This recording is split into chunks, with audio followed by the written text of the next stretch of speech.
استغفر الله العظيم الذي لا إله إلا هو الحي القيوم وأتوب إليه. استغفر الله العظيم الذي لا إله إلا هو الحي القيوم وأتوب إليه. استغفر الله العظيم الذي لا إله إلا هو الحي القيوم وأتوب إليه. استغفر الله العظيم الذي لا إله إلا هو الحي القيوم غفار الذنوب ذا الجلال والإكرام وأتوب إليه من جميع المعاصي كلها ومن كل ذنب أذنبته عمدا وخطأ ظاهرا وباطنا قولا وفعلا في جميع حركاتي وسكناتي وخطراتي وأنفاسي كلها دائما أبدا سرمدا من الذنب الذي أعلم ومن الذنب الذي لا أعلم عدد ما أحاط به العلم أحصاه الكتاب وخطه القلم وعدد ما أوجدته القدرة وخصصته الإرادة ومداد كلمات الله كما ينبغي لجلال وجه ربنا وجماله وكماله وكما يحب ربنا ويرضى. استغفر الله العظيم الذي لا إله إلا هو إليه. استغفر الله العظيم الذي لا إله إلا هو إليه. استغفر الله العظيم الذي لا إله إلا هو إليه.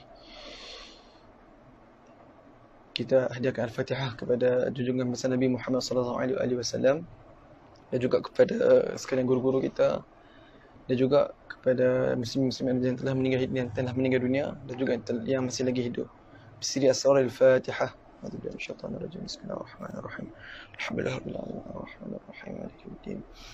إياك نعبد وإياك نستعين اهدنا الصراط المستقيم صراط الذين أنعمت عليهم غير المغضوب عليهم ولا الضالين آمين.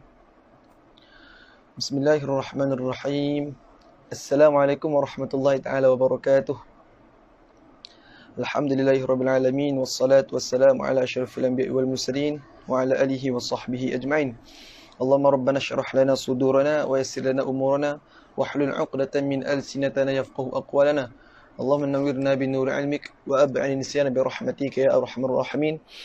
نوينا التعلم والتعليم والتذكر والتذكير والنفع والانتفاع والإفادة والاستفادة والحث على التمسك بكتاب الله وسنة رسوله صلى الله عليه وآله وسلم والدعاء إلى الهدى والدلالة على الخير ابتغاء وجه الله ومرضاته وقربه وثوابه سبحانه وتعالى.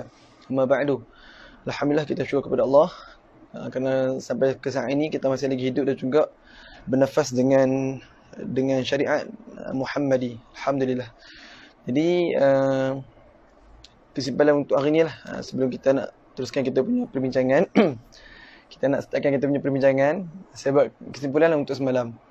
Untuk semalam kita dah bincangkan tentang bahawasanya perempuan itu bila keringnya haid ataupun bila terputusnya darah ataupun darah tu tak keluar dah, sekalipun darah itu dia berhenti sebelum mencapai hari adat dia yang sebelum tu. Misalnya kata Zafirah ni pada bulan Muharram 7 hari keluar darah. Kemudiannya bila masuk bulan Safar, Zafirah ni darah dia berhenti pada hari keempat, sedangkan adat dia sebelum tu adalah 7 hari. Mengikut pendapat yang muktamad bahawasanya Zafirah itu perlunya berhenti. Dia perlu mandi, kemudiannya perlu sucikan diri dan juga perlu solat. Sebab apa? Sebab beramal dengan yang zahir. Berdasarkan hadis Nabi, fa idza aqbalatil haidatu, apabila telah datangnya haid, fada'i as-salah, maka tinggalkanlah solat. Dan juga makna solat tu kita kena tinggalkan ibadat puasa sebagainya lah. Fa idza adbarat waghsili was-salati wasalli, dan apabila dah berakhirnya haid ataupun hilangnya darah, maka segerakanlah solat dan juga mandi dan juga kena segerakan solat. Itu yang pertama. Yang kedua, perempuan kena ingat bahawasanya bila sebut tentang haid ini, selama mana masih dalam lingkungan 15 hari, ikutlah 15 hari tu, selagi mana masih dalam lingkungan 15 hari 15 malam, kita ikut pakai jadual qamari tau. Bila mana masih dalam lingkungan 15 hari, maka kita akan hukumkan semua darah itu sebagai darah haid tanpa mengikut ataupun tanpa kita melihat darah itu darah warna apa, kepekatan apa dia, dan juga darah itu keluar waktu bila. Selagi mana masih dalam lingkungan 15 hari, maka darah itu akan kita hukumkan sebagai darah haid. Sebagai darah haid. Itu yang kedua. Jelas lah. Jangan duk anggap bahawasanya adat kita 7 hari. Kalau keluar darah bulan depan tu 9 hari, 7 hari adalah haid, 2 hari adalah istihadah. Bahkan ini adalah salah yang paling besar lah. Sebab apa? Sebagaimana masih dalam lingkungan 15 hari, maka kita akan hukumkan sebagai haid. Sebagai haid. Itu yang kedua. Dan yang ketiga, waktu suci di antara dua haid, antara dua darah haid, apa hukum dia? Maka mengikut pendapat yang mu'tamad di sisi mazhab Imam Asy-Syafi'i, kalau tak silap saya yang ditarjihkan oleh Imam Ibn Hajar, adalah qaulus sahbi. Qaulus sahbi kata waktu suci di antara dua haid juga merupakan waktu haid. Mana kata puasa dan juga ibadat kita dalam waktu suci di antara dua haid itu adalah kita kira sebagai waktu haid. Mana kata tak sah lah. Tak sah bukan bermakna sia-sia.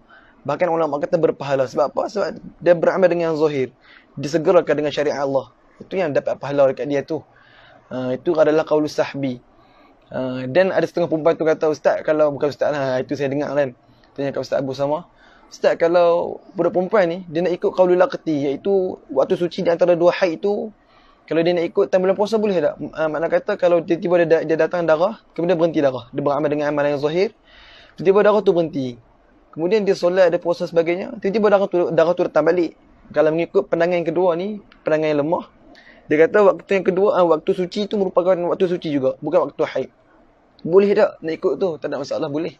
Cumanya kalau kita nak semakkan kepada orang awam, jangan cerita benda tu sebagai benda yang biasa. Bahkan benda yang kena sembunyi lah. Hanya untuk kepada ahli dia dan juga kepada mereka yang kita rasa mereka ini tidak akan malas dalam beribadat. Sebab kalau kita dah biasakan benda yang daif ataupun pendapat yang tak mutamad bagi orang awam, maka orang awam ni akan kata benda ni benda yang biasa, bahkan mereka ini akan bermudah-mudah dalam ibadat. Itu yang tak kenal lah. Kemudian yang terakhir, kesimpulan yang terakhir, saya cerita sikit lah. Saya dah cerita pasal haid, dan yang terakhirnya pasal istihadah. Ramai istihadah, ramai orang dia akan anggap bahawasanya, contoh misalnya kata darah itu keluar selama 15 hari. Tiba-tiba darah tu keluar sekali tu keluar, bulan depan tu keluar selama 20 hari. Maka jangan kita terhukumkan bahawasanya 15 hari adalah haid. Dan 5 hari itu adalah istihadah. Ini adalah kesalahan yang selalu berlaku lah dalam kalangan wanita kita sekarang ni. Bahkan bila berlaku darah keluar daripada 15 hari, kita kena tengok. Kena tengok. Kalau berlaku ataupun darah itu keluar lebih 15 hari, kita tengok. Pada hari yang ke-15 daripada hari pertama keluar kan, pada hari ke-15 dan juga hari ke-16 tu ada tak darah yang berhubung?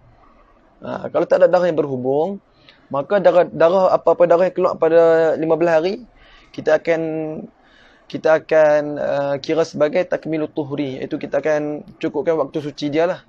Makna kata sebagai contoh, Zafirah ni keluar darah selama 7 hari. Tiba-tiba pada hari ke-8 suci. 9, 10, 11, 12, 13, 14, 15 suci. Datang pada hari ke-17, 18 sebagainya, tiba-tiba darah tu keluar. Maka kita akan hukumkan sebagai darah istihadah. Sebab apa? Sebab darah itu keluar pada waktu suci, iaitu waktu yang tidak ada kemungkinan untuk keluar darah haid. Maka kita akan hukumkan sebagai darah istihadah. Sebab apa? Sebab dia keluar pada waktu yang tidak ada kemungkinan untuk darah haid keluar. Sebab waktu suci tu. Dengan syarat apa dia? Dengan syarat darah pada hari ke-15 dan juga 16 tu tak berhubung ataupun tak bersambung. Itu syarat dia. Maka kita akan takmilut tuhuri lah. Kita akan sempurnakan waktu haid. Akan sempurnakan waktu suci. Waktu suci apa dia? Sekurang-kurang suci adalah 15 hari. Maka waktu yang keluar di antara waktu suci, maka kita akan hukumkan sebagai darah istihadah. Itu yang pertama untuk istihadah kesimpulan. Dan juga yang kedua ni ada rumit sikit lah. Sebab kita kena bahagikan banyak peta kan, kepada mustahadah, mumayyizah, kepada ghair mumayyizah, kepada mubtada'ah, kepada mu'tadah, kepada dan sebagainya lah, banyak lah. Jadi saya akan bagi kesimpulan sikit lah. Kalau darah itu keluar, dia darah ke-15 dan juga darah ke-16 tu berhubung. Darah 15 ke-16 tu berhubung. Kita nak tengok macam mana. Yang pertama kita kena tengok pada kepekatan, kepada kekuatan darah tu macam mana. Sebagai contoh, kalau darah 15 dan juga 16, 17 kita keluar kan. Tiba-tiba darah 15, 16, 17 tu adalah darah kuat, darah hitam. dan 1 hingga 7 tu merupakan darah yang lemah. Maka kita akan hukumkan darah kuat itu sebagai darah haid, dan 1 hingga 7 itu adalah darah yang lemah, maka kita akan hukumkan sebagai darah istihadah. Kalau darah berhubung antara 15 dan juga 16, yang pertamanya kita akan tengok kepada kepekatan dia ataupun kekuatan darah. Darah yang kuat merupakan darah haid, dan juga darah lemah merupakan darah yang istihadah. Itu yang paling asal lah. Jadi kita tak cerita pula kata darah kuat ni sebagainya dia mencelahi antara dua darah yang lemah sebagainya, tak. Itu dah kita bagi yang asal ya. Dan juga yang kedua, misalnya kata kalau darah yang lemah itu dia keluar selepas 15 hari, itu yang pertama lah. Kalau darah keluar tu merupakan darah kuat, maka darah kuat kita akan hukumkan sebagai darah haid. Itu yang pertama. Dan yang kedua, kalaulah semua darah sama, kalau semua darah adalah sama, misalnya kata Zafirah ni keluar darah 1 hingga 7 hari, kemudian 14, 15, 16, 17 tu keluar darah juga, tapi darah yang sama kepekatan ataupun kekuatan dengan warna darah yang 1 hingga 7 tu, misalnya kata merah semua, maka kita nak hukumkan macam mana? Sebab tak ada darah kuat. Kalau ada darah kuat, kita boleh nak hukumkan sebagai darah haid dan juga istihadah. Tapi ni tak ada darah kuat sebab dia semua darah sama. Maka kata ulama, kena tengoklah. Kalau perempuan itu pertama kali keluar darah haid, maka darah haid dia adalah sehari semalam. Sehari semalam. Adapun kalau kalau perempuan yang adalah perempuan yang mu'tadah, perempuan yang dah beradat, maka perempuan yang beradat ini kita akan hukumkan haid dia adalah sebanyak adat dia lah. Misalnya kata macam Zafirah, pada bulan Muharram 7 hari dia keluar, maka 7 hari yang kemudian yang keluar darah yang bersambung lepas tu adalah kita akan hukumkan 7 hari yang selepas itu merupakan darah haid pula lah. Sebab adat dia adalah 7 hari. Maka 7 hari yang ada istihadah yang bersambung 15 dengan 16 tu, kita akan hukumkan 7 hari yang pertama sahaja sebagai haid. Wallahu alam. Untuk bab soalan wanita ni saya stop sampai sini je lah. Adapun kalau nak penjelasan yang lebih tinggi ataupun lebih dalam, kena belajar lain lah. Kena belajar lain. Jadi hari ni kita insyaAllah kita akan cepat-cepat lah. Kita akan cepat-cepat. Kita akan berkongsi tentang apa dia. Yang pertama kita akan berkongsi tentang keputihan. Tentang keputihan. Dulu saya pening juga pasal keputihan ni. Sebab keputihan ni ingatkan keputihan ni adalah peluh, kelembapan. Juga keputihan ni saya ingatkan keputihan adalah hikmah sebagainya. Rupanya bila saya tanya guru, dia kata keputihan merupakan perkara yang lain lah daripada kelembapan dan juga daripada peluh. Bukan benda yang sama lah keputihan. Wallahu alam lah. Kalau saya silap, saya minta diperbetulkan lah. Sebab saya tak alami benda macam ni. Jadinya keputihan adalah yang pertamanya. Keputihan ni berbeza lah dengan peluh dan juga hingus dan sebagainya. Itu yang paling asah lah. Paling asah. Saya dah cerita semalam, alamat ataupun tanda berhentinya ataupun keringnya ataupun kita nak lakukan seseorang perempuan itu sebagai seorang yang suci, macam mana? Yang pertama, darah dia kering, terputih. Dengan cara apa dia? Dia masukkan kapas, dia cek apa semua tu kan. Yang pertama. Dan yang kedua, nak tahu perempuan ni suci macam mana? Akan keluar cecair putih. Keputihan lah. Cecair putih. Ada setengah tu kata lain pula cecair putih dengan keputihan ni. Sebab cecair putih yang keluar sewaktu nak kering darah merupakan cecair putih seakan-akan cecair putih yang berada di telak. Di telak mentah tu kan. Itu umpama keputihan. Maka tak wajib pun kalau perempuan yang nak kering darah haid, dia ni perlu keluar keputihan tak. Dia tengok atas perempuan tu lah. Setengah perempuan tu keluar dua-dua. Dia berlaku dua-dua. Ada setengah perempuan tu kata tak. Dia tengok atas perempuan tu. Jadi yang pertama bagi perempuan yang bagi keputihan, bagi isu keputihan ni. Bagi isu keputihan ataupun kita sebut sebagai rutubatul farji. Dulu saya ingatkan rutubatul farji ni merupakan kelembapan. Rupanya bila saya tanya Ustaz Abu Samad, dia kata tak. Rutubatul farji ni merupakan keputihan. Keputihan. Yang pertama, keputihan ini bukanlah ayak mani. Itu yang paling penting. Keputihan ni bukan ayak mani. Bukan ayak mani. Yang pertama, keputihan bukanlah ayak mani. Itu yang pertama. Dan yang kedua, dan yang kedua tentang pembahagian tentang keputihan ni. Keputihan. Okey. Keputihan ni kita adakah najis keputihan ni? Maka kita terbahagikan keputihan ni kepada 3 bahagian lah.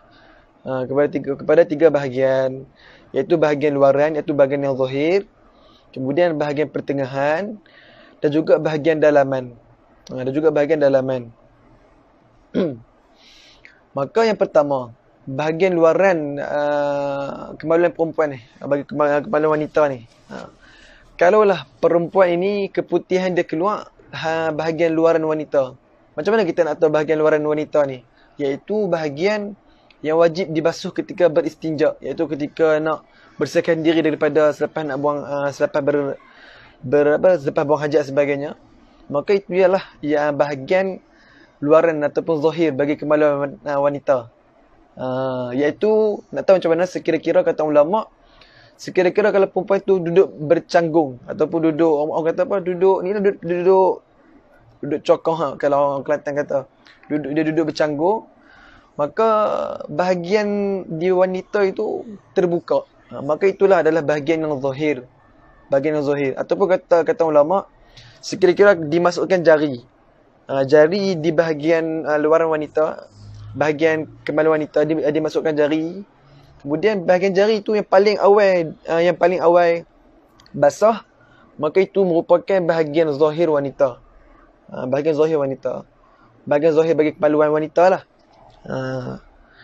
Jadi kalaulah keputihan ini keluar, maka sepakat kata ulama, bahagian keputihan yang keluar melalui bahagian zahir faraj wanita, maka tidak menajiskan, bahkan suci.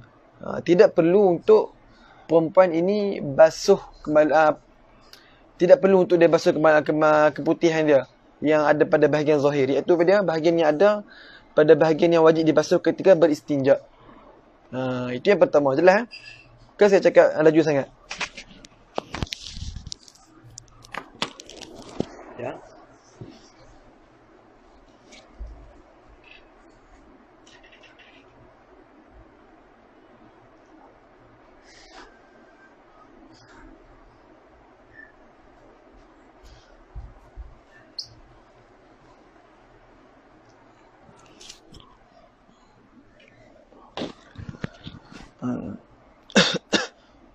Jelas setakat ni? Takut saya cakap laju sangat ke malam ni macam mana? Kalau cakap laju ataupun tak jelas, maklum lah. Sebab takut cakap sorang-sorang, syok sendiri. Jadi bahagian keputihan, kalau keputihan keluar di bahagian zahir wanita, di bahagian zahir kemaluan wanita, maka sepakat ulama kata tidak najis, bahkan suci, tak perlu pun nak basuh. Bahagian tersebut. Sebab apa? Sebab tak najis, maka tak membatalkan solat dan juga tidak perlu dibasuh. Bahkan teruskan solat kalau kita tengah-tengah semayang tiba-tiba keluar keputihan. Bagi perempuan lah. Bagi lelaki tak keluar keputihan. Keputihan tu lain pula kalau lelaki kan. Okey. Itu yang pertama, bahagian luaran. Kalau bahagian luaran keluar keputihan, maka tak membatalkan solat dan tak najis. Kemudian yang kedua,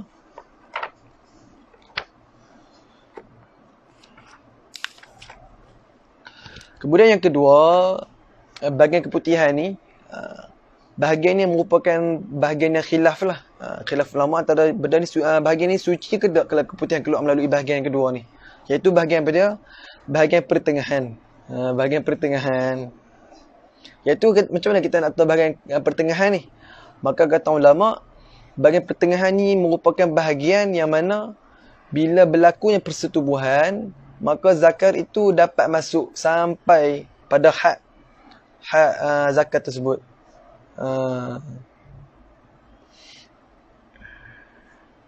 Jelas tak? Faham tak? Macam mana kita nak tahu bahagian pertengahan wanita ni?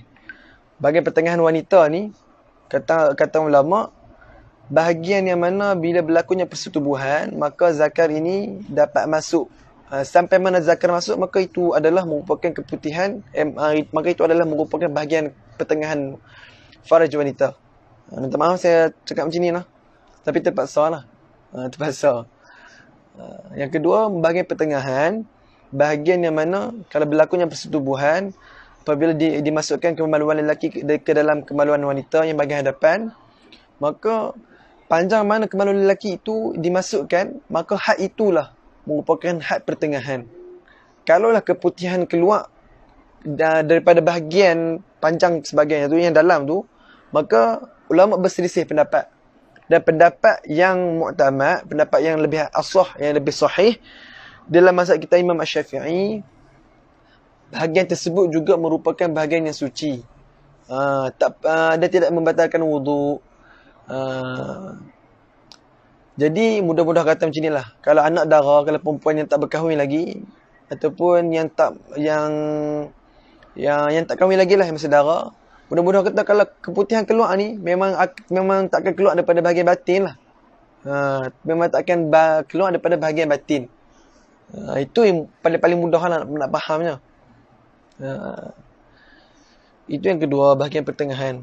Bahagian pertengahan ni kata ulama yang paling sahih dan juga paling tepat adalah tidak najis kalau keputihan keluar melalui bahagian tersebut. Dan juga tak perlu nak basuh lah, sebab tak membatalkan wuduk. Tak membatalkan wuduk. Jelas tak? Setakat ni jelas ya?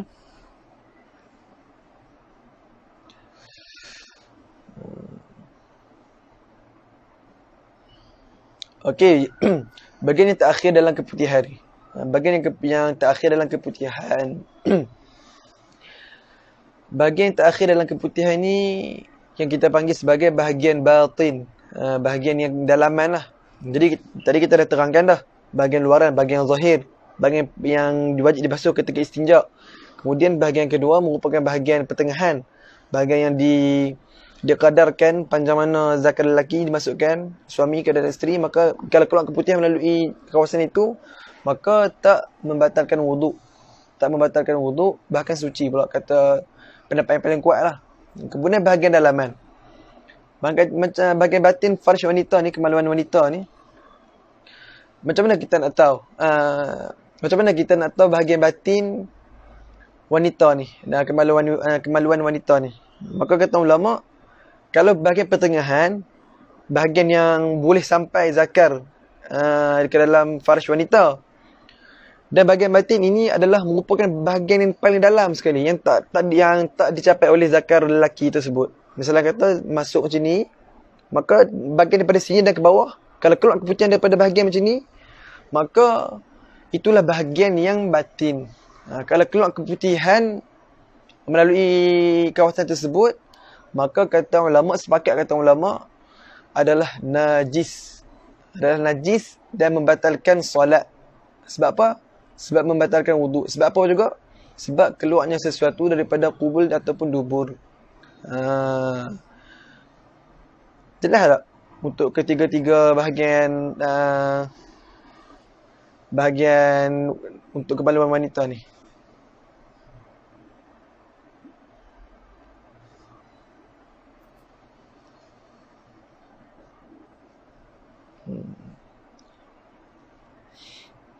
Kalau ada soalan terus boleh ni lah, boleh kita berkongsi sama-sama.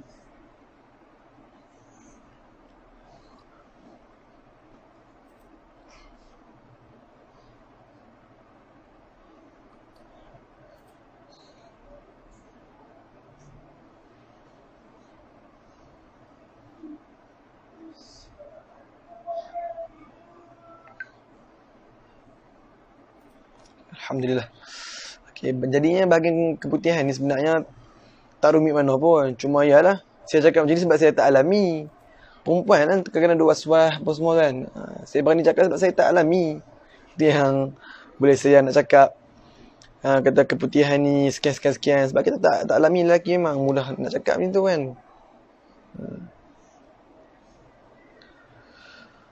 Soalan, macam mana kita nak tentukan cecair ataupun keputihan tu keluar daripada bahagian yang mana satu? Macam mana kita nak tentukan bahagian bahawasanya cecair tersebut keluar daripada bahagian yang mana satu? Jadi kata ulama, berdasarkan istiqra' yang naqis, yang perhatian ataupun kajian yang tak sempurna lah, sebab tak tanya semua orang perempuan. saya ambil jawapan daripada Buya Yahya sendirilah. Buya Yahya pernah tanya kepada seorang doktor, macam mana kita nak tahu bahagian keputihan ni dia keluar daripada bahagian mana. Jadi kalau mengikut perubatan doktor, ini mengikut apa yang saya dengar daripada Buya Yahya lah. Kalau saya silap, minta diperbetulkan lah. Berdasarkan kajian dan juga daripada sudut perubatan, kalaulah seseorang perempuan itu yang sihat, perempuan yang sihat, tidak berpenyakit, tubuh badan dia sihat, tak terlalu besar, maka kebiasaannya keputihan tersebut akan keluar melalui dua je. Sama ada luaran ataupun pertengahan. Memang tidak akan keluar daripada bahagian batin, tak akan keluar. Kalau perempuan itu adalah perempuan yang sihat, dia punya badan, tubuh badan dia sedang-sedang, dia tak terlalu gemuk macam orang yang berpenyakit, maka kata ulama, kata doktor, memang akan keluar melalui dua jenis, luaran ataupun pertengahan. Tetapi kalau perempuan itu badan ni ada banyak penyakit lah, macam obesiti ataupun sebagainya, dan keputihan itu keluar dalam keadaan berbau, dan juga dalam keadaan bila keputihan itu keluar dalam keadaan keteketulan, dan juga melekit-lekit dan juga berbau sebagainya, maka kebiasaannya keputihan tersebut keluar daripada bahagian yang paling dalam, iaitu bahagian batin lah, bukan bahagian luaran ataupun bahagian pertengahan. Jelas dah untuk soalan tu? Menjawab dah soalan? Itu berdasarkan daripada sudut perubatan lah. Adapun kata ulama, kata setengah guru, selagi mana ni perempuan dara, selagi mana perempuan ni yang tak pernah kahwin, selagi mana ni perempuan yang tidak pernah mendapat kelazatan bersama dengan suami, maka anggap saja ataupun kita sangka-sangkakan saja, ataupun dalam istilah sebut, kita ghalabah dhan, kita beratkan kita punya sangkaan itu, apa dia? Kita kalau keluarkannya keputihan, maka kita beratkan sangkaan kita kepada bahawasanya keputihan tersebut keluar melalui dua sahaja, iaitu luaran dan juga pertengahan. Sebab apa? Sebab yang batin ni hanya khusus keluar kepada mereka yang dah berkahwin. Sebab apa? Sebab dia dah merasai tusukan zakar lelaki, maka hanya sahaja bahawa keputihan itu akan keluar melalui bahagian batin lah. Macam tu lah. Jadi kalau perempuan yang sihat, yang tak berpenyakit, yang badannya sedang-sedang, tak gemuk sangat, dan juga perempuan tu masih lagi dara, maka kata ulama, anggap sajalah ataupun ghalabah dhan, ataupun beratkan sangkaan kita kepada bahawasanya keputihan tersebut keluar pada bahagian luaran ataupun pertengahan. Macam tu lah. Wallahu a'lam.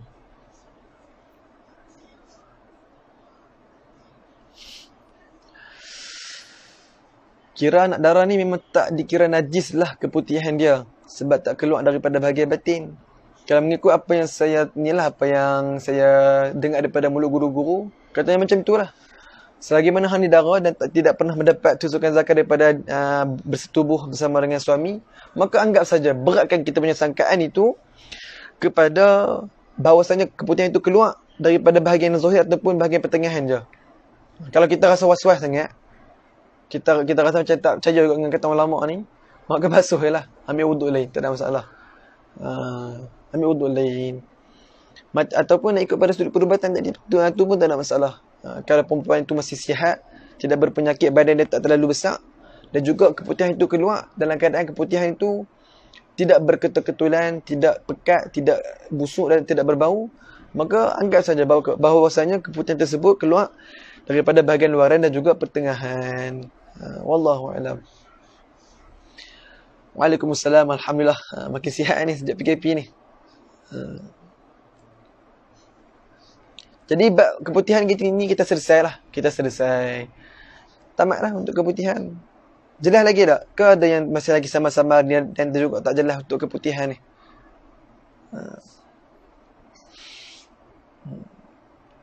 Ali pakai kitab apa untuk rujuk bab ni? Dia dalam bab keputihan ni.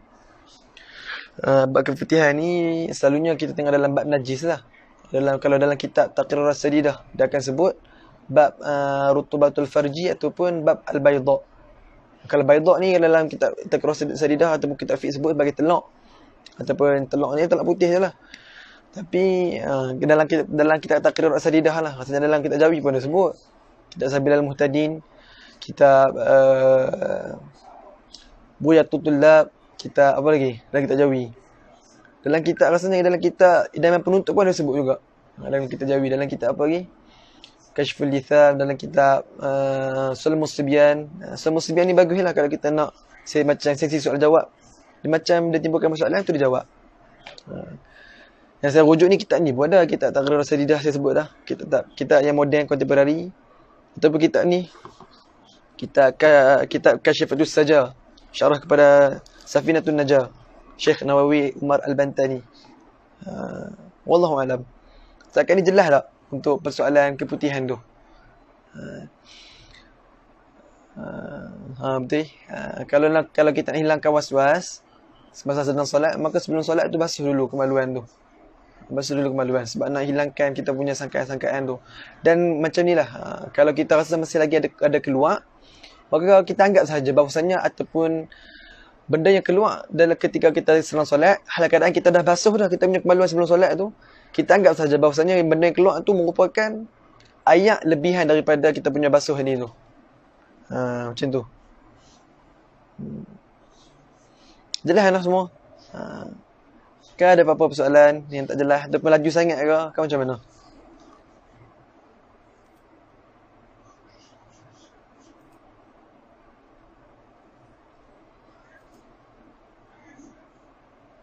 Alhamdulillah. Jelas okey lah. Alhamdulillah. Kalau saya ada tersilap ataupun tersabaqul kalam, terlebih pun sangat ceritalah. Sebab saya ni kadang-kadang tak cerita sangat, tak reti nak cerita macam mana. Jadi kita cerita apa yang kita tahu je lah. Jadi untuk persoalan keputihan ni jelas lah. Jelas lah. Dan tidak ada sebarang samar lah lepas ni, mudah-mudahan insyaAllah. Ini selesai untuk bahagian keputihan. Kita pergi kepada bahagian yang kedua yang saya janjikan. Bahagian yang kedua, kita nak cerita pasal apa? Tentang kalau angin keluar melalui faraj wanita, melalui bahagian kemaluan yang depan, apakah hukumnya? Apakah hukum angin ataupun terkentut melalui faraj, melalui bahagian kemaluan depan wanita? Apakah hukum dia? Jadi kita buat kesimpulan macam ni untuk bahagian yang keluar ni. Bahagian yang membatalkan, perkara yang membatalkan wuduk itu ada 5. Dan salah satunya itu apa dia? Perkara yang membatalkan wuduk itu ada 4. Dan salah satunya apa dia? Al-khariju min ahadis sabilaini min quburin aw duburin. Ini yang disebut dalam matan Safinah Najah. Perkara yang membatalkan wuduk salah satunya apa dia? Yang paling utama apa dia? Keluarnya sesuatu daripada bahagian kubul, iaitu bahagian kemaluan depan ataupun dubur. Tak wajib dua-dua keluar. Kalau salah satu dah keluar pun, maka membatalkan wuduk.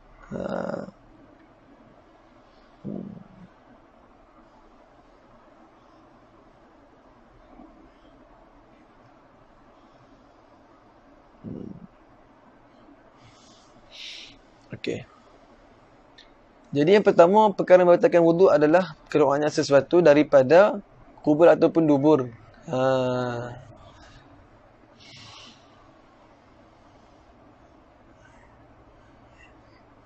Kemudian dalam syarah kepada matan Safinah ni, Syekh Nawawi dalam kitab Kashifah dia sebut, sesuatu yang keluar tu, sesuatu itu ai sawa'un kharaja dhalika ar-rihu min al-qubuli aw min ad-duburi.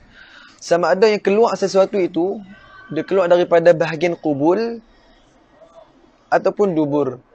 Ataupun dubur. Maka kubul ataupun dubur, maka membatalkan kita punya wuduk. Maka membatalkan wuduk lah. Au ghairuhu. Sama ada yang keluar itu adalah angin. Yang pertama. Au ghairuhu. Sawa'un kana al-khariju 'ainan aw rihan. Sama ada yang keluar itu berbentuk ataupun berzat sesuatu. Seperti apa dah? Seperti ni lah. Seperti air kencing ataupun tai kita. Tahiran aw najisan. Sama ada yang keluar daripada kubur ataupun dubur itu bersih ataupun najis. Jafan aw ratban, sama ada kering ataupun basah. Mu'tadan ka baulin, sama ada dia keluar itu benda yang beradat, yang memang selalu keluar. Itu pada ka baulin, seperti air kencing. Au nadiran, sama ada yang keluar itu melalui depan atau belakang, sama ada keluar itu dalam keadaan benda itu keluar. Nadiran, sama ada benda itu adalah benda yang jarang-jarang, sepertinya darah.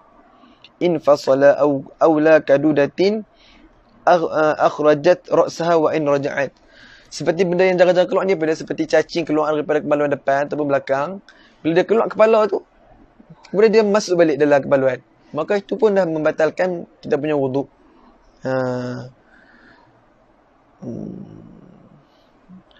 Makanya perkara yang membatalkan wuduk ni kita jelaslah bahawasanya salah satunya adalah perkara yang keluar daripada dua jalan lah. Sama ada perkara itu adalah angin ataupun yang berzat ataupun berain, yang ada ketulan dia. Sama ada benda tu jarang keluar ataupun selalu keluar ataupun dah biasa keluar, maka semua perkara itu adalah membatalkan wuduk. Sama ada keluar itu adalah rih ataupun angin. Sawa'un kharaja dzalika rih, sama ada keluar itu adalah angin minal qubuli. Ini yang pentingnya. Sama ada keluar itu adalah minal qubuli, daripada bahagian depan, au minad duburi, ataupun daripada bahagian belakang. Maka ini juga yang disebut di dalam kitab Majmu' Syarah Muhadzab yang disusun oleh Imam An-Nawawi. Imam An-Nawawi juga menyebut perkara yang sama. Jadi berdasarkan kesimpulan angin yang keluar daripada bahagian depan kemaluan wanita ni, apa hukum dia? Maka pendapat yang mu'tamad, pendapat yang paling sahih adalah membatalkan wuduk. Kalau angin itu keluar melalui bahagian depan wanita, maka membatalkan wuduk. Pegang yang kaedah yang asasnya. Membatalkan wuduk kalau angin itu keluar melalui depan sekalipun. Membatalkan wuduk. Kemudian nak membatalkan wuduk ni mesti ada syarat dia. Dan syarat dia apa dia? Mestilah kita yakin. Mestilah kita yakin bahawasanya adanya benda tu keluar. Ada sesuatu keluar daripada bahagian depan kita. Maka kita kena yakin. Kalau kita was-was ataupun kita syak, maka tak boleh nak dihukumkan benda tu boleh batal. Sebab kita tak tahu benda tu syak kan. Ada ke tak? Keluar ke tak? Makanya kita kena yakin dulu. Kita kena yakin. Kalau kita yakin, bila kita yakin memang sah-sah, memang terkeluar lah daripada bahagian depan kemaluan ni, maka barulah kita boleh nak hukumkan sebagai batal wuduk. Pendapat yang muktamad di masa Imam Syafi'i adalah batal wuduk sekiranya keluar sesuatu angin ataupun selainnya daripada bahagian belakang ataupun bahagian depan. Itu pendapat yang paling muktamad. Maka perempuan yang terkentut melalui faraj, maka batal wuduk dia. Bila batal wuduk, maka batallah solat dia. Itu yang kedua. Dan yang ketiga, yang selalu menjadi, yang orang kata yang selalu menjadi masalah, yang selalu jadi permasalahan ataupun perbincangan dalam kalangan masyarakat lah, yang selalu menjadi orang tanya adalah sebenarnya bukannya mereka ni rasa apa benda ni keluar. Sebenarnya mereka ni lebih kepada was-was ataupun syak. Keluar ke tak ni?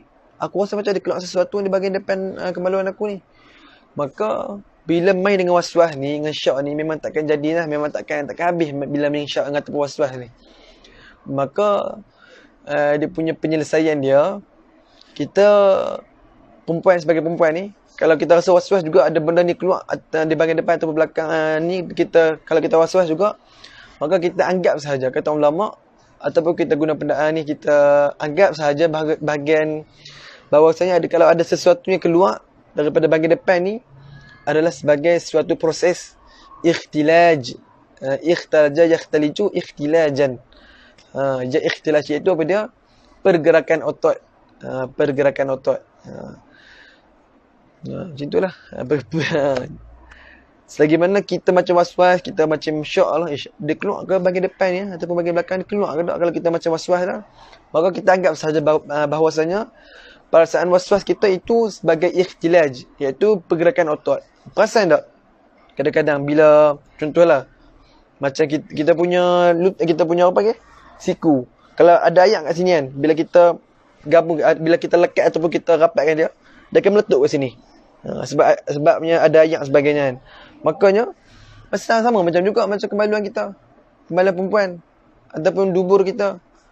Kalau kita rasa macam was-was ataupun syak, selagi mana tidak ada bau ataupun suara, selagi mana tidak ada bau busuk ataupun suara ni sama ada bunyi ataupun kita tak rasa pun dekat faraj tu macam bergetak. Bergetak sebab apa? Sebab keluarnya angin kan.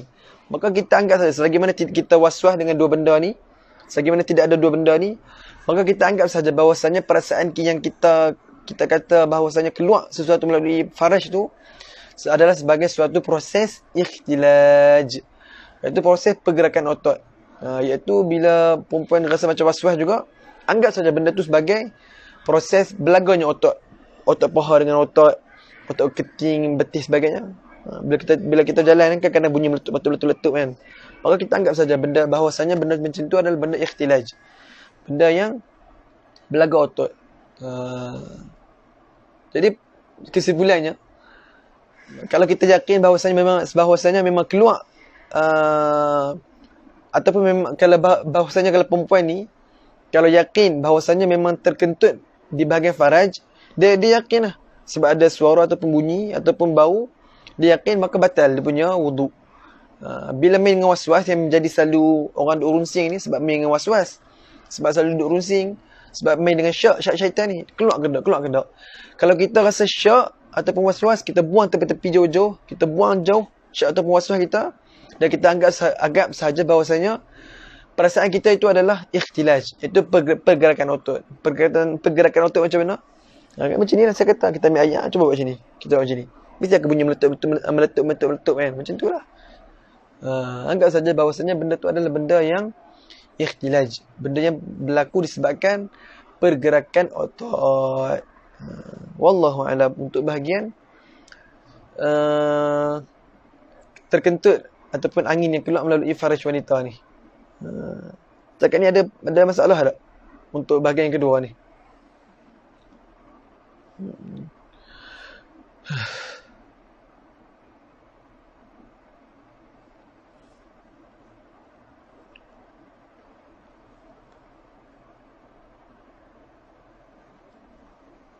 InsyaAllah. Ya, Sayyidi Habib Fazran, doakan saya lah Habib. Kalau ada silap ataupun tersasul, minta tunjuk anjar lah. Pasal ini pun sekadar berkongsi je lah. Sekadar berkongsi.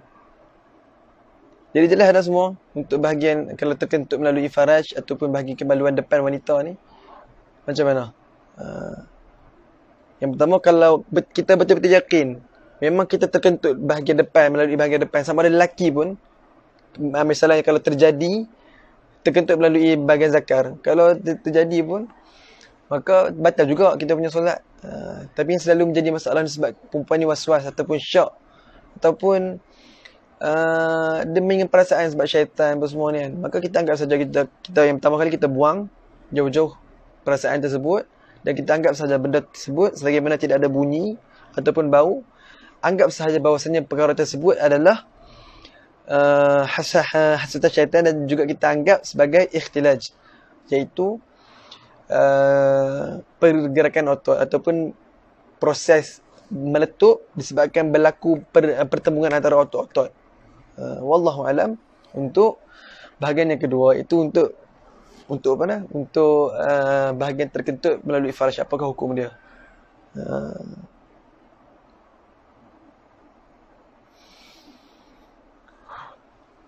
Jelas lah sekarang ni, alhamdulillah. Semua kata jelas tu. Kemudian saya share sikit lah. Ada sedikit satu fawaid ataupun faedah daripada kitab Safinah Kashifah saja.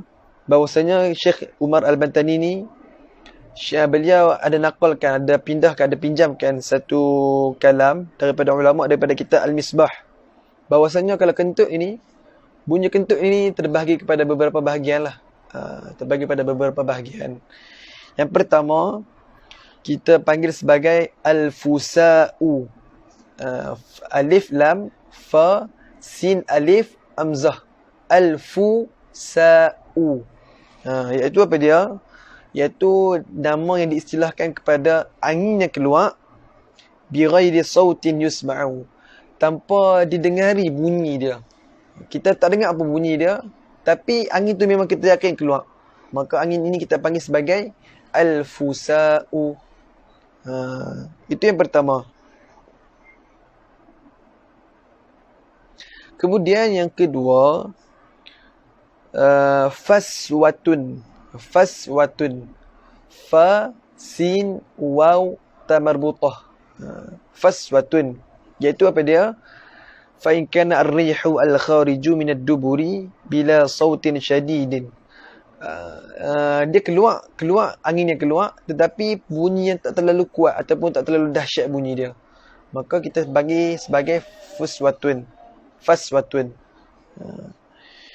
Dan yang ketiga, kalaulah angin itu dia keluar, memang kita yakin keluar, tapi bunyi dia halus, khafif sahaja, maka kita panggil sebagai apa dia? Fusayyatun. Fa, sin, ya, syaddah, fusayyatun. Dengan isim tasghir. Fusayyatun iaitu angin yang keluar, tapi bunyi perlahan, khafif, iaitu nipis ringan sahaja. Dan yang terakhir adalah angin yang kita panggil, yang kita istilahkan sebagai duratun. Duratun iaitu angin yang keluar, memang kita yakin keluar, tetapi tanpa ada suara yang berbunyi, jelas tak? Intaha bihurufihi. Sekadar berkongsi sajalah, tak wajib pun tahu benda-benda macam tu kan.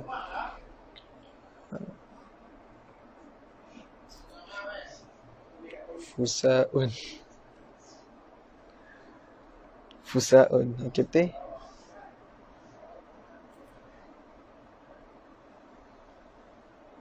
Okey, kita pergi kepada bahagian yang terakhir. Bahagian macam mana aurat seorang perempuan ini bila berhadapan dengan ipar, ataupun orang panggil ipar duai kan. Ipar duai. Benda-benda ni selalu berlaku bila kita balik kampung lah.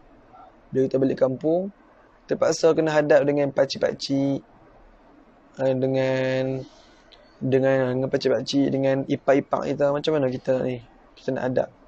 Selalunya memang berlaku lah. Memang selalu ditimbulkan bila kita balik kampung. Macam mana aurat kita ni bila nak berhadapan dengan ajnabi yang merupakan bahagian, yang merupakan ipar kita, ataupun orang panggil bahagian kaum kerabat kita paling dekat lah. Okay.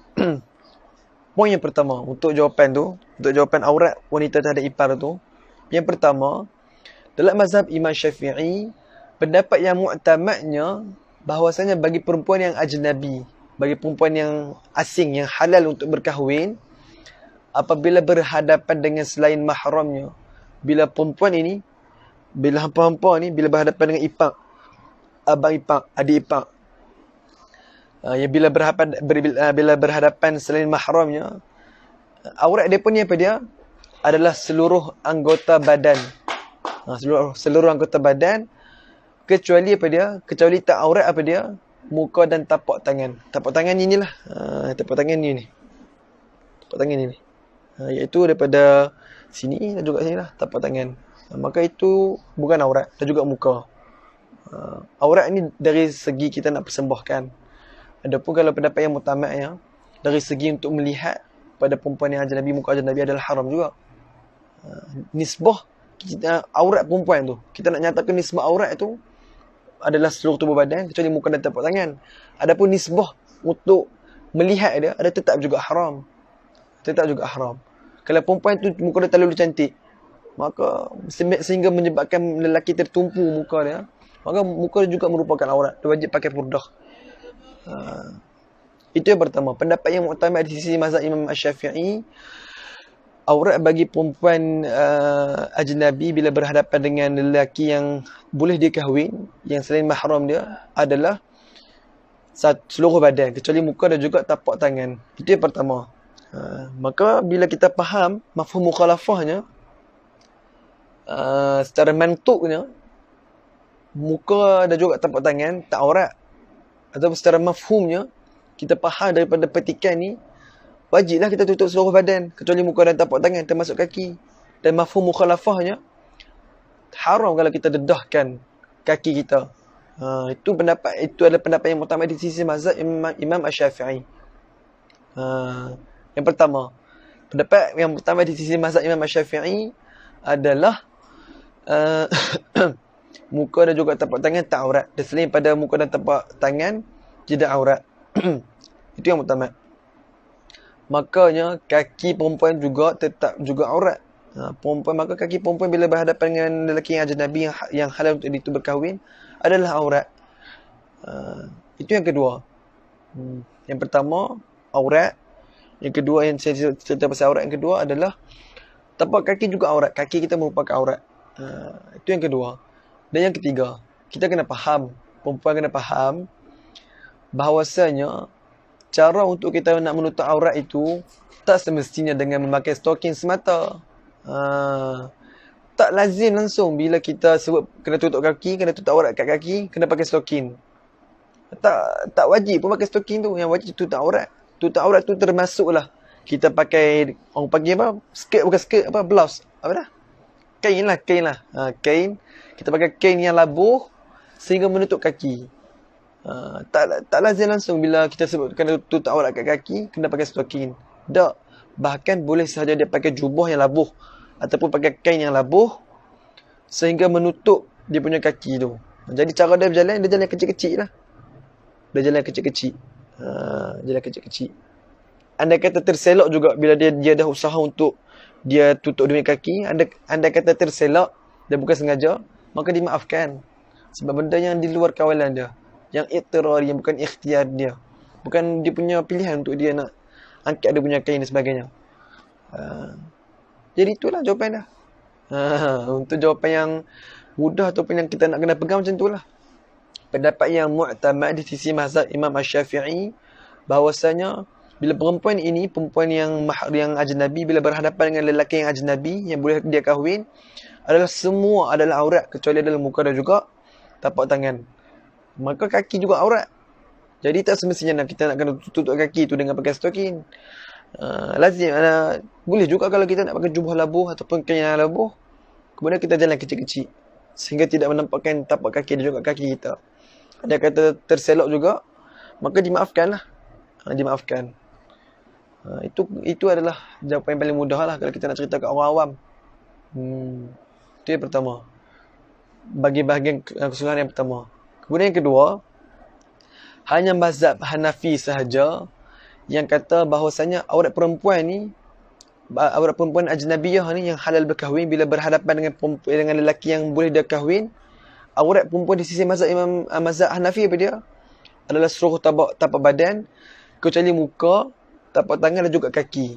Kalau kita ni mazhab Hanafi boleh lah kita nak ikut, tapi kita mazhab Syafi'i tak boleh nak ikut kan. Tak boleh nak ikut. Tak boleh nak ikut. Itu yang kedua. Dan yang ketiga, walau bagaimanapun ni ada orang kata apa? Ada istidrak lah. Ada dia nak cerita, dia cerita lah tapi dia nak selit sikit, ada sesuatu nak cerita. Dia cerita. Bagaimanapun, jalan keluar untuk permasalahan ini, untuk isu ni atau untuk soalan ni yang dinukilkan daripada ulama bermazhab Syafi'iyah, iaitu Dr. Wahbah Zuhaili. Dr. Wahbah Zuhaili ni dah meninggal lah. Beliau ada mengarang satu kitab, panjang berjalan lah kitab tu, iaitu kitab tak ingat dah, iaitu kitab tentang ni lah, tentang 4 mazhab dan juga dalilnya. Dr. Wahbah kata apa dia? Dr. Wahbah kata berdasarkan satu kaedah fiqh yang sebut ad-daruratu tuqaddaru biqadariha.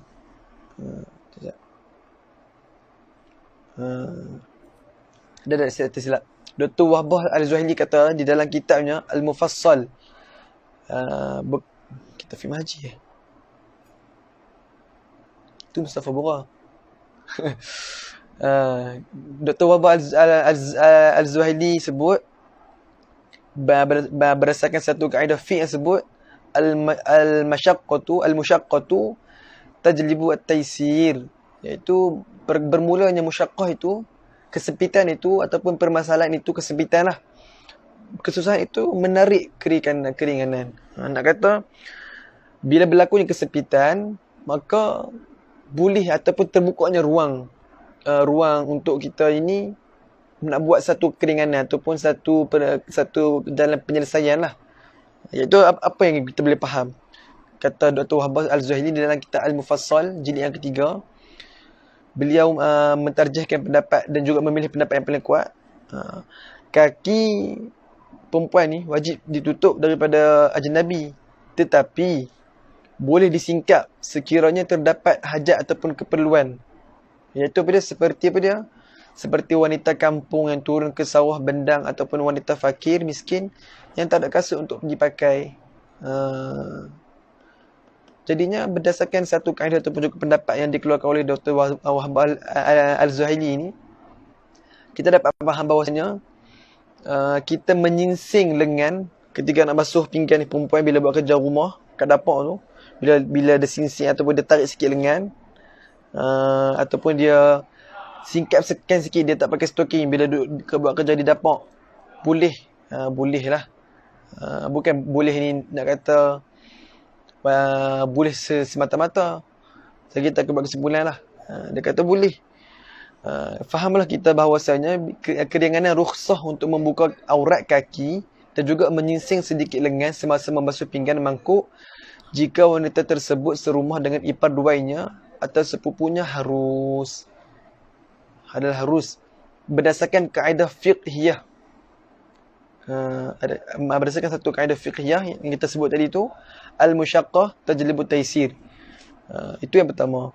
Kemudian bila kita sebut tentang musyaqqah ataupun tentang kesempitan ni, kita kena perhati juga satu kaedah fiqh juga sebut ad-daruratu tuqaddaru biqadariha.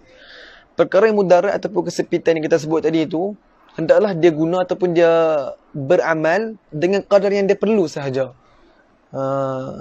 Mana kata bila kita nak buat kerja je boleh nak singkat lengan, nak tak mau pakai stocking, itu saja keadaan yang boleh. Bukannya bila masuk rumah tu boleh terus nak buka stocking, tak mau buat kerja. Lepas tu dia boleh nak buat macam duduk rumah biasa, duduk dengan mahram je. Tak boleh lah. Yang boleh itu hanyalah kepada mereka yang buat kerja rumah dan menyebabkan tak selesa. Dan boleh disingkap itu hanyalah untuk dengan kadar yang dia nak buat kerja je. Dia tak boleh lebih pada tu. Bila lebih pada tu, maka umpama kita kata dia sengaja nak singkatkan aurat je lah, maka itu tak kena lah. Tak kena. Itu jawapan dia. Istidrak ataupun istithna, wallahu a'lam. Rasanya bukannya istidrak. Istidrak yastadriku istidrakan. Jadi itulah untuk jawapan dia. Yang pertama, yang pendapat yang muktamadnya wajib kita tutup aurat yang sepenuhnya. Dan yang kedua, kalau kita rasa macam menyusahkan juga boleh, tetapi dengan kadar yang diperlukan sahaja bila kita buat kerja. Jangan mentang-mentang kita nak potong timun, kita angkat sampai nampak ketiak. Tak betul, tak kenal lah yang tu. Tak kenal yang tu. Kemudiannya ada orang tanya juga, boleh tak kalau kita nak bertaklid dengan mazhab Hanafi yang kata bahawasanya aurat perempuan ini adalah seluruh badan kecuali muka, tapak tangan dan juga kaki. Boleh tak kalau kita nak bertaklid dengan mazhab Hanafi? Sebelum kita nak jawab persoalan tu, maka kita kena renungkanlah firman Allah Subhanahu Wa Taala yang berbunyi, fattaqullaha mastata'tum. Bertakwalah oleh kamu, wahai orang yang beriman, mastata'tum, menurut apa yang termampu oleh kamu. Maka kalau kita rasa betul-betul itu yang termampu bagi kita, maka taklid je lah. Kalau kita rasa mampu untuk kita nak jaga, kita rasa kita mampu nak jaga, kita masih lagi mampu untuk tidak mendedahkan aurat dengan sesuka hati, maka kita kena buat itu dululah. Fattaqullaha mastata'tum. Bertakwalah kamu kepada Allah dengan kadar apa yang kamu mampu. Kalau apa yang kita mampu itulah adalah yang terbaik di sisi Allah Subhanahu Wa Taala. Kalau kita mampu untuk kita nak jaga aurat kita di hadapan khalayak ramai, maka kena jaga dulu. Jangan sesuka hati nak dedahkan aurat. Itu yang tak kena lah. Itu yang tak kena. Makna kata, selagi mampu untuk nak tutup aurat dengan sempurna, maka berusahalah untuk kita tutup aurat dengan sempurna. Kalaulah tak mampu, maka tak ada masalah jikalau mengikut pendapat mazhab Hanafi. Kerana itulah kemuncak kemampuan nisbah bagi kita. Dan juga kena renunglah satu firman Allah Subhanahu Wa Taala yang sebut apa dia? Fastabiqul khairat. Maka berlumba-lumbalah oleh kamu akan kebaikan. Maka itulah kesimpulan untuk jawapan ni. Sebagaimana untuk kita ni mampu untuk bertaklid dengan mazhab Hanafi, maka kenalah taklid dalam mazhab Hanafi, mazhab Syafi'i sebenarnya, silap. Kalau kita ni ada kemampuan atau kudrat untuk beramal dengan mazhab Syafi'i, kena pakai mazhab Syafi'i dululah. Kalau kita rasa dah tak mampu, dah tak boleh nak kawal kita punya pergerakan, menyebabkan kita ni susah untuk tersingkatnya aurat, maka bolehlah untuk buka kita punya stocking tu berdasarkan mazhab Hanafi.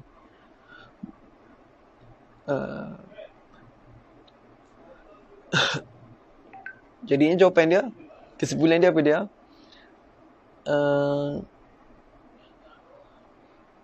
Al-ajru dia kata al-ajru ala qadri at-ta'bi. Pahala itu akan diganjarkan dengan kadar kita ni bersusah payah terhadap mana. Selagi mana kita ni bersusah payah, maka itulah Allah akan ganjarkan pahala, Allah akan nilai sebaik-baik dengan penilaian. Wallahu a'lam. Untuk bab yang ketiga, bahagian ketiga ataupun persoalan yang ketiga yang kita rasa kita nak kongsi ni lah. Wallahu a'lam. Ada perempuan selalu pakai stocking, tapi bila dia main kat taman tembok air, dia tak pakai stocking sebab ada kau orang pakai stocking sambil mandi. Kena perlu pakai ke tak? Yang pertama, sebelum kita nak jawab, kita tanya dulu. Mandi kat taman tembok air tu keperluan tak? Perlu tak? Mudah-mudah kata kalau kita buat tu jatuh tak siqah kita? Jatuh tak kita punya image ataupun maruah sebagai seorang wanita muslimah? Perlu tak kita buat? Tak perlu. Jadi sebab apa kita nak buka aurat? Sebab apa kita nak kena buka stocking?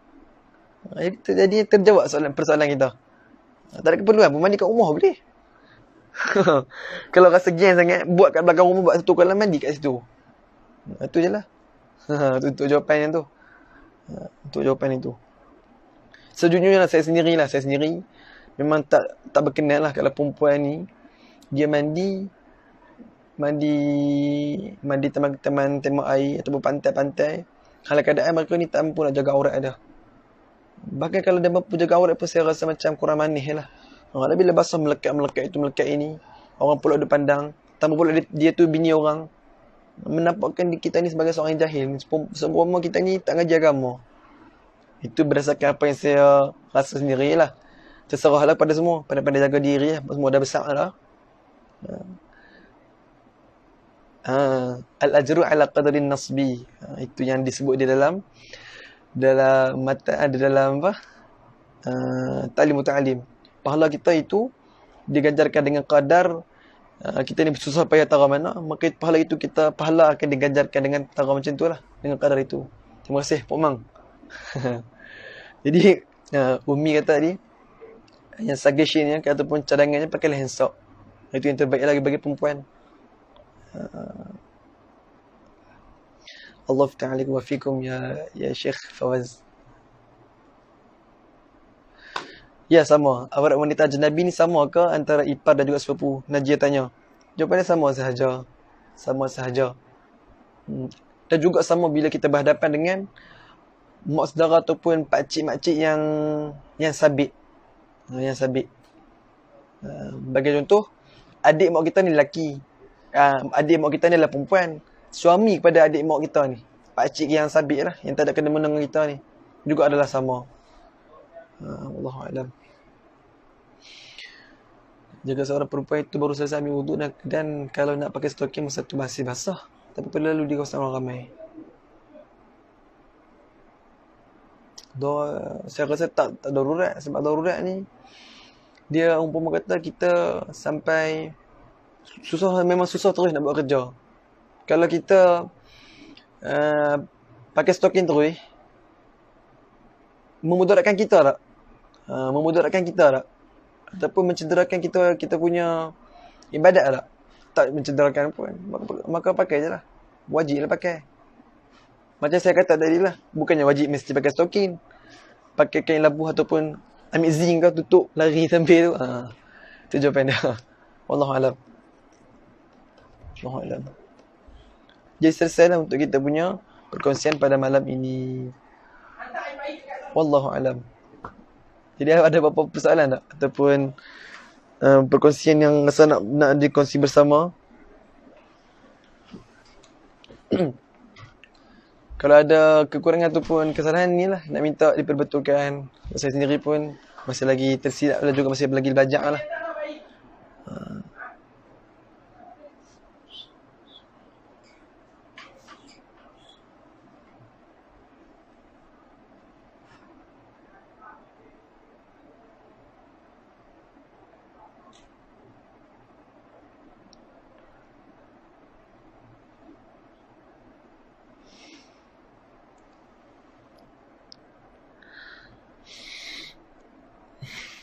Faham. Sebab maybe akan menyebabkan busuk. Wallahualam lah. Nak kena. Tapi rasanya itu bukan sebagai perkara yang mudarat lah. Bukan sebagai perkara mudarat. Sebab stok ni kalau busuk pun boleh basuh. Apa susahnya?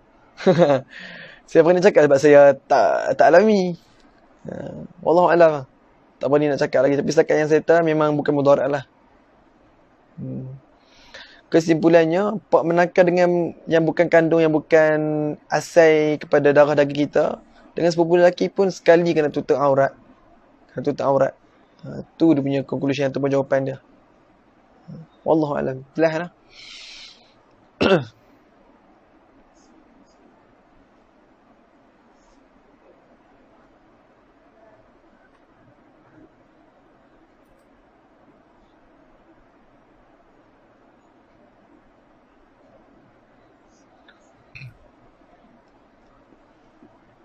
Wallahualam. Inilah sebagai kesimpulan, saya nak share sikit lah apa yang guru-guru pernah berkongsi lah. Untuk apa seorang kata sebagai ni lah.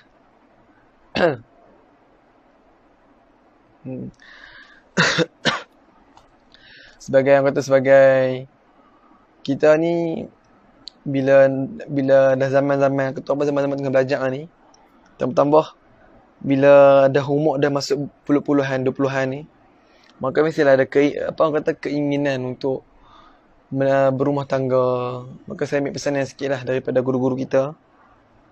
Kalau tak silap saya, perkara ini juga yang saya nak sebut ni pun disebut di dalam kitab I'anatul Talibin. Ciri-ciri ataupun cara-cara ataupun perkara sunat untuk memilih calon isteri ini macam mana.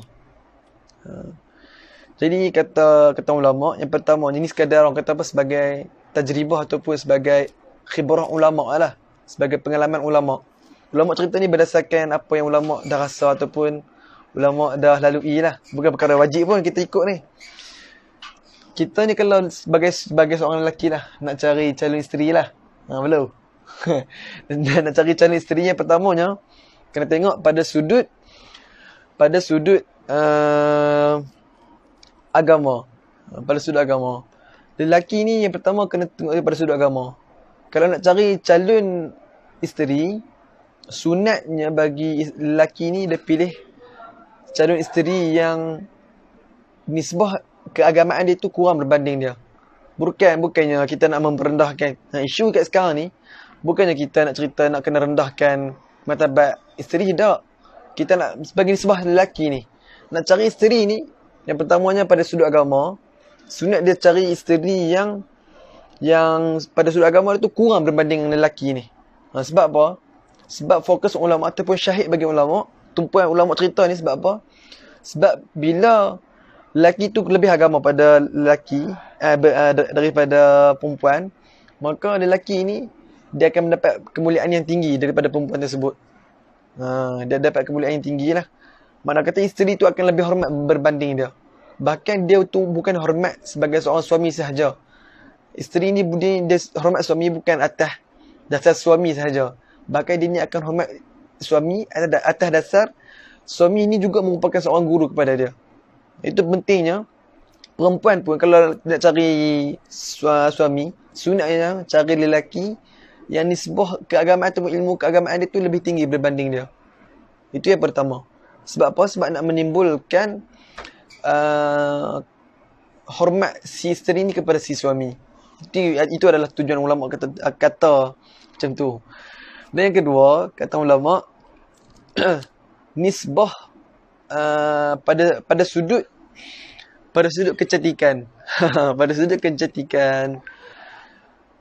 sudut kecantikan, kata ulama, kalau lelaki nak cari perempuan yang nak dijadikan sebagai isteri, sunat bagi lelaki tersebut cari isteri yang mana pada sudut ketampanan ataupun pada sudut keelokan wajah tu lebih kurang berbanding dengan suami. Makna kata ni, kalau dapat bini dengan juga suami yang segak, suami ni kena cari bini yang tak segak mana. Yang tak cantik mana lah. Bukan kita nak memperendahkan si isteri dah. Bahkan si isteri pun kita sunat kita cari lelaki yang handsome, yang segak-segak. Sebab apa? Kata ulama, sebab apabila ada kelebihan pada si suami, maka si isteri tu dia akan lebih hormat, lebih ta'zimkan kepada si suami dia.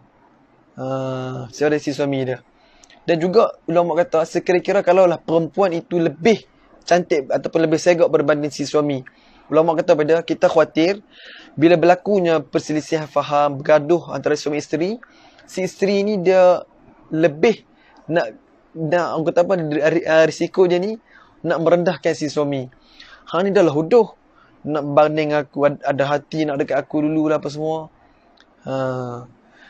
Sebenarnya itulah yang dia khawatirkan oleh ulama sebenarnya. Saya akan buat kesimpulan lah. Jadi kalau si suami, kalau nak cari calon isteri, sunat dia cari calon isteri yang tak segak mana. Nak kata kalau nisbah dengan dia segak lagi. Si suami tu segak lagi berbanding si isteri. Dan si isteri pun kalau nak cari calon suami, sunat cari lelaki yang segak daripada dia. Sebab kita ni nak berlindung di bawah dia ni. Nak berlindung di bawah dia. Nak berlindung, kata nak menumpang teduhan daripada si suami. Itu yang kedua. Dan yang ketiga, bahkan makruh tak ada kalau kita cari isteri yang terlalu cantik. Makruh di dalam kitab Fathul Mu'in sebut. Makruh kata kalau kita cari perempuan yang terlalu cantik, sehingga kan bila perempuan tu lalu je, isteri kita ni lalu je, ramai lelaki yang duduk tertumpu pada isteri kita. Makruh hukum dia. Jadinya kena tutup muka kalau cantik sangat. Sabar kita akan buat kesimpulan. Kita buat kesimpulan lepas ni. Kemudian yang ketiga, nak cari calon isteri ni, lelaki kena tengok pada sudut ketinggian fizikal dia. Sebab mudah kata, lelaki nak cari isteri ni kena cari isteri yang lebih rendah fizikalnya berbanding dengan si suami. Sebab apa? Kita khawatir kalau si isteri ni lebih tinggi daripada si suami, kita khawatir kalau dah berlakunya perselisihan faham, lelaki ni akan dipukul oleh si isteri ni. Isteri ni betul-betul dia tinggi, besar, maka dia akan pukul si suami ni. Itu yang kita khawatir, kata ulama. Jadinya kalau lelaki ni, bila dia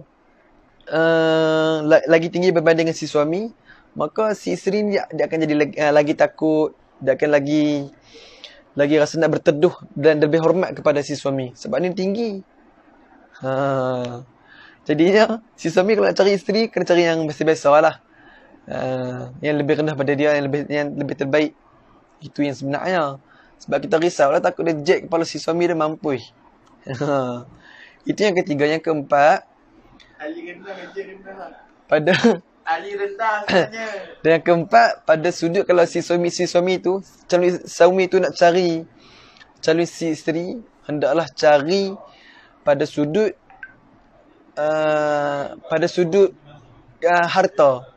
harta si isteri tu tak terlalu ataupun lebih kurang lah berbanding si suami. Nak kata si suami ni lebih berharta daripada si isteri. Sebab apa? Kata ulama, Sebab bila si isteri ni dia lebih kurang harta daripada si suami, dia akan rasa hormat kepada si suami ni lebih. Dia akan rasa nak berteduh. Dia punya bergantungan dia kepada si suami ni lebih tinggi, lebih kuat lah. Berbanding dengan si isteri yang lebih berharta berbanding si suami. Maka kata ulama, kita khawatir kalau si isteri ni lebih kaya dan juga lebih berharta daripada si suami, isteri ni dia lebih kurang ajak, lebih wajak lah, lebih biadab. Kita khawatir macam tu. Sebab apa? Sebab andai kata berlakunya perselisihan faham, si isteri ni kata, hang ni kena sedap diri sikit. Dan hang ni menumpang atas isteri, atas harta aku je. Hang ni jangan belagak sangat. Bila dia kata macam tu, maka si isteri ni adalah nusyuz ataupun lebih derhaka kepada si suami. Maka kita khawatir lah. Khawatir kalau si isteri ni lebih berharta daripada si suami. Jadi lelaki ni kena pula cari duit lah sebelum kahwin tu. Orang kata kena ada ekonomi yang kukuh lah. Bukan kena jadi jutawan dah. Nak kata kalau nak cari si isteri ni, kena cari isteri yang sedang-sedang je. Itu yang keempat. Yang terakhirnya adalah kalau si suami tu nak cari calon isteri, hendaklah cari calon isteri yang muda yang lebih muda berbanding si suami.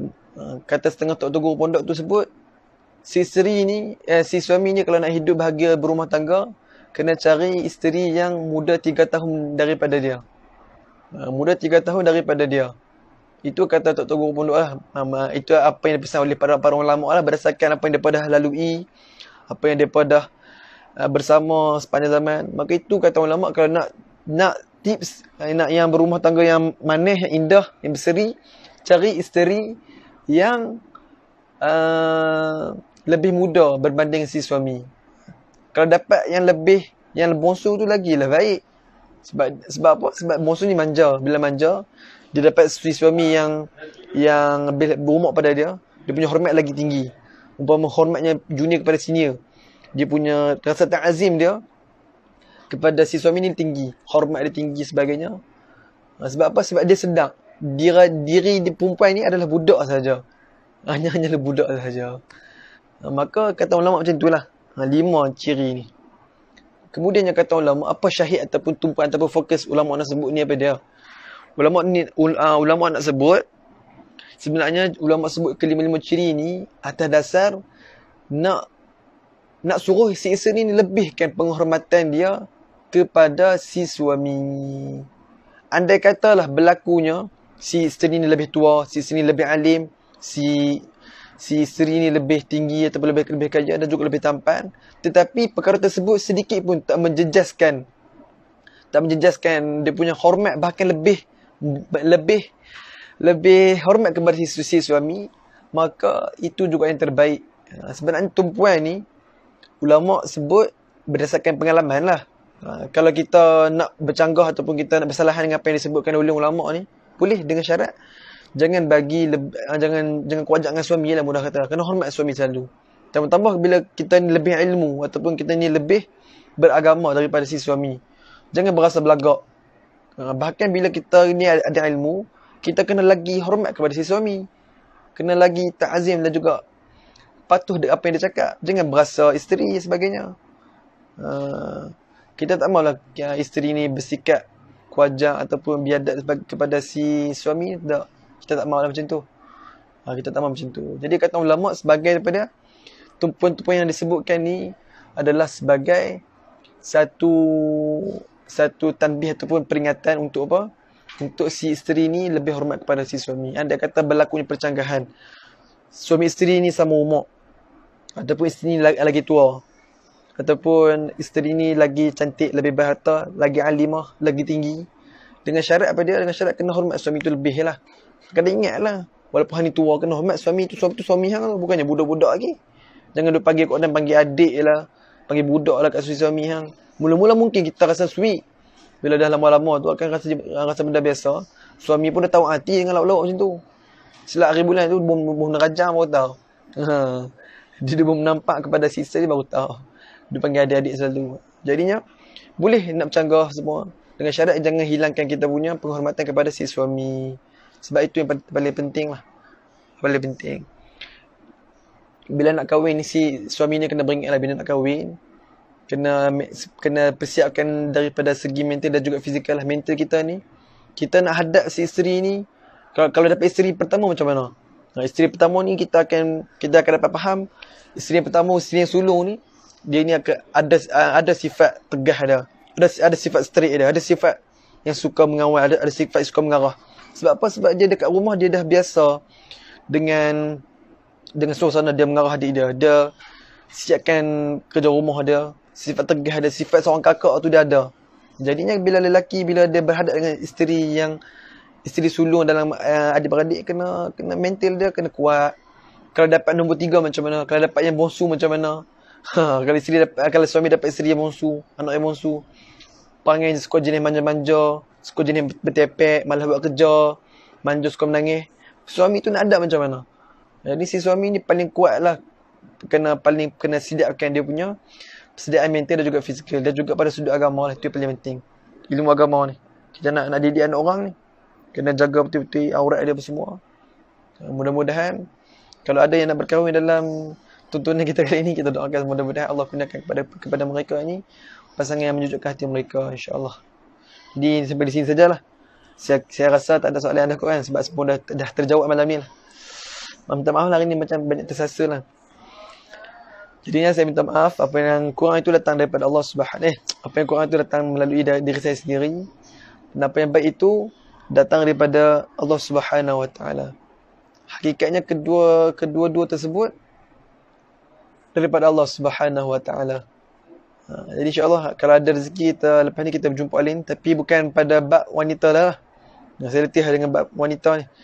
Mungkin lepas ni kita akan share tentang sebab-sebab sujud sahwi, syarat-syarat jamak takdim, apakah dia punya syarat-syarat qasar.